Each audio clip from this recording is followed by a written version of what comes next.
Getting now toward more the core of our presentation today. How do we go about the nitty-gritty of delivering reporting on energy and carbon outcomes? I'll run through this quite rapidly, so we will follow up with notes on this with the presentation later, so don't despair. So what's the framework for energy efficiency and carbon reduction? Lighting now needs to be considered like an IT system. It's a linked system of connected devices, and a systems approach over whole of life is required for the best performance outcome. So think like a computer system for a range of different aspects, design, operation, maintenance, procurement. And it relates to a range of different aspects: good lighting design, good equipment, installation, commissioning, good operation, and ongoing updates. It's not a snapshot, it's a continuum. And this ongoing updates is important, not because your existing system has bombed out or is deficient in some way, but just like your computer. Over-the-air updates, software updates can improve performance with minimal cost and hassle if it's done properly. So all these aspects need to work together for an optimized outcome. And just by jamming all these things together is the way that we need to think, rather than just at the front end, we choose a good product and say, hey, we've got a good product, haven't we done well? No, you haven't. That good product needs to be designed into a good lighting scheme, and it needs to flow through with all these other aspects as well. So some basic carbon accounting principles, and a number of you, well, of course, will be familiar with these basics, but it's important to spell them out as some generalist assumptions are taken care of. When we talk carbon, we're talking CO2e, carbon dioxide equivalents, and overall we have three aspects to that: embodied impacts, operational impacts, and end-of-life impacts to get a total a carbon picture.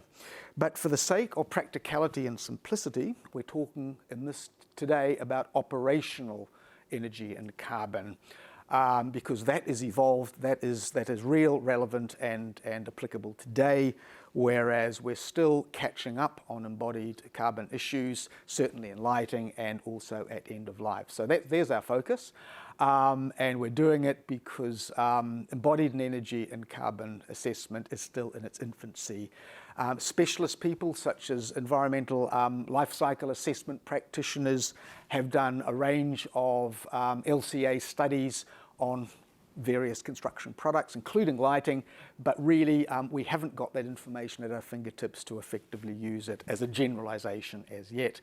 And also the research on life cycle assessment, there's been a number of studies both in Europe and in the USA on lighting, which shows that the operational phase is the dominant aspect for energy and carbon impacts. So second corollary to that is that when we focus on operational carbon emissions, there are three categories of that. And citing ISO 14064, the International Management Standard for carbon emission methodologies and quantification, what's called Scope 1, Scope 2, and Scope 3. Scope 1 is carbon impacts from direct owned assets. It might be if you had a commercial office building that had solar panels or a windmill on top. In other words, power generation facilities. Then from purchased electricity, which is your power bill from an energy retailer, electricity retailer, and then also Scope 3 from indirect assets, such as from contractors working on your building or your project. So what we're focusing on here is purchased electricity, but also we're not far away from this. This could be added.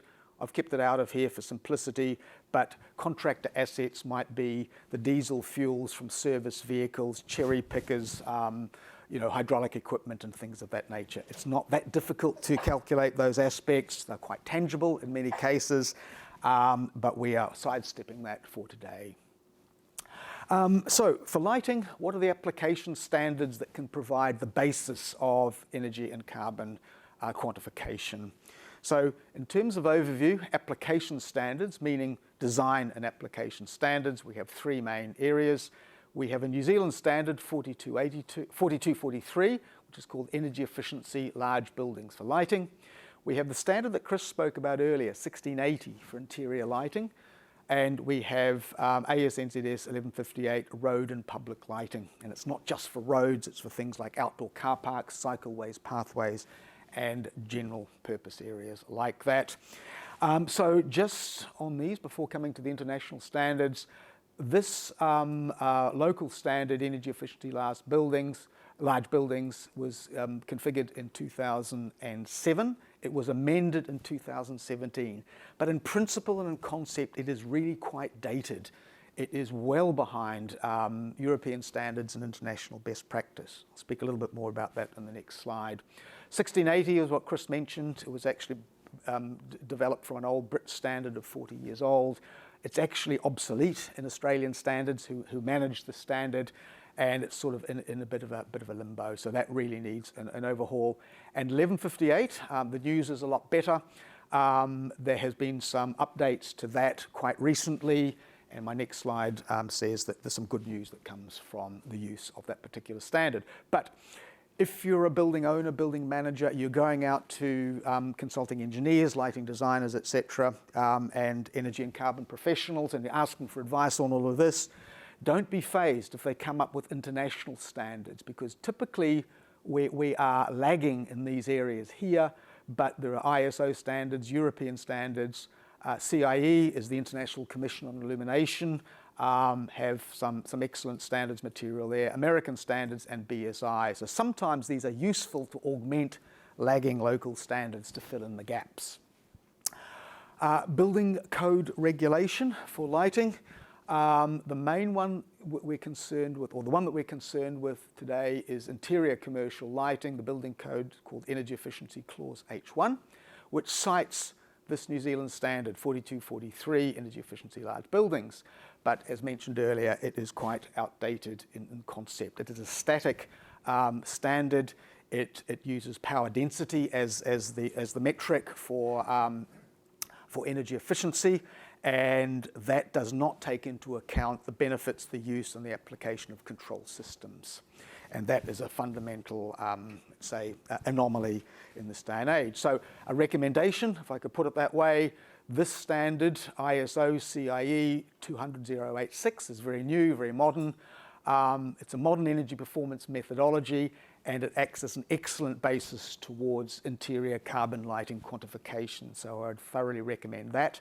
It was published 2019, so it's very fresh, it's very up to date, but it's based on a 15-year-old European standard that used dynamic metrics and measures for taking into account the dynamic effect of lighting controls, adaptive lighting, and it wraps some equations, some methodologies, and some reporting methods into that. So in the vacuum of a local standard, grab what you can. There's some excellent material out there. So a little bit more on that. Systemic energy performance standards. The ISO CIE standard, as mentioned before, is that particular one there, and and for exterior lighting is 1158. That's a series of 7 standards, and the particular one is called Part 3.1. Which relates to pedestrian activity area outdoor lighting for public spaces, which includes cycleways, pathways, walkways, and areas around a building, including, most importantly, exterior car parks. There's some excellent material in there. There's an appendix in it about carbon dynamic energy calculation methodologies that brings in a whole lot of dynamic areas such as adaptive control, but also a thing called CLO, constant light output, which is a way of managing the impacts of light degradation over time. So there's some excellent material there, readily available, and in my opinion, extremely usable right now. So in both of these calculation approaches, the structure is this. I'm not going into any equations or anything too detailed like that, but just to give a quick overview, 3 aspects to it. We've got the system power, the power density indicator, which is a static measure of power use, and then we've got what's called the annual energy consumption indicator, which is the dynamic metric and measure. And If you looked at these standards, there's equations in there. It looks like a bit of heavy-duty mathematics, but in fact it's not. And the reason for putting it up on the slide in this way is it's simple arithmetic. It's the number of light points times their operational power plus additional power. The next one is the system power, illuminance times area, and the number of sub-areas. And this is really the operational power times its annual hours of use and how it's used for each state, which is a dimming state, adaptive state for each area. So it's simply adding up this, and this to get an outcome.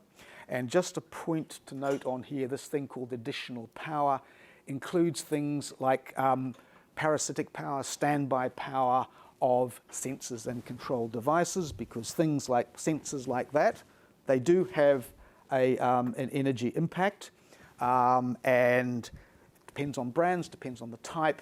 Some of them can be significant, some of them can be minimal. So that's part of the generally the procurement and assessment process, is not just the energy and carbon of the luminaire itself, which we call the light points, it's the additional side of things, and the energy power used as part of the system, such as the internet based control system. Energy and carbon reporting for lighting. So those previous standards had calculation methodologies for dynamic energy use, and then they need to be extended for New Zealand carbon calculation approaches to those standardised lighting designs. So use MFE, Ministry for the Environment, carbon conversion factors for the New Zealand electricity generation mix. MFE have an excellent website with this material on there. So that's the conversion factor from kilowatt hours of use of energy into tons of CO2e. And feature extensions, just a little bit of a look into the future. The possibilities to add scope 3 energy and carbon impacts, maintenance vehicle diesel fuels, that's really quite a bit of simple arithmetic, so I'd encourage users to do that whenever practical, and also embodied and end-of-life energy and carbon impacts to follow, and there's some very good ISO standards available there. In order to generate a total systemic carbon impact reporting for lighting, which of course is then aggregated with the rest of your building systems, heating, energy, heating, air conditioning, and similar type systems on there. So carbon and energy reporting for lighting, how do we do it? The idea is not to read the fine print, quite obviously, but an example from the Exterior Lighting Public Lighting Standard 1158 Part 3.1, it shows the need for some sort of reporting format that looks at the various aspects, the equipment energy use, the application areas, and the various different aspects. And this will look familiar. That's an adaptive lighting graphic. Dynamic energy use, and then the carbon use as a result, the carbon impacts as a result of that dynamic energy use. So this is for exterior lighting. It's just an example, and the reason for putting it up there is to show that you can adapt this for your particular building. If it's a gymnasium, if it's an office building, if it's an auditorium, if it's something else, you simply just change the areas that you might need, the various geographic sectors within your building, and the various types of luminaires, and so customize that. And so there is no one size fits all, there is no sort of off the peg chart to fill in the boxes, but adapt to suit your project needs, use to report your performance, benchmark your performance over time, year 1, year 2, year 3, year 4, are you going forwards or backwards, and use to continually improve your performance. So finally in this section, before we hand over to Graham from ECA, there are opportunities for lighting asset owners using the energy and carbon KPIs to optimize savings. So it's not just about reporting, ticking the boxes, it's about actually saving energy, saving carbon, and financial, saving money as well over whole of life, which there is ample opportunity to do. Tool for reporting, benchmarking, continuous improvement, as we've mentioned, and to develop a strategy as part of a strategy and a plan for continuous carbon reduction improvements to meet obligatory organisational carbon reduction targets or voluntary ones should the organisation wish to go there. So thank you for that. And next up, we have Graham from ECA.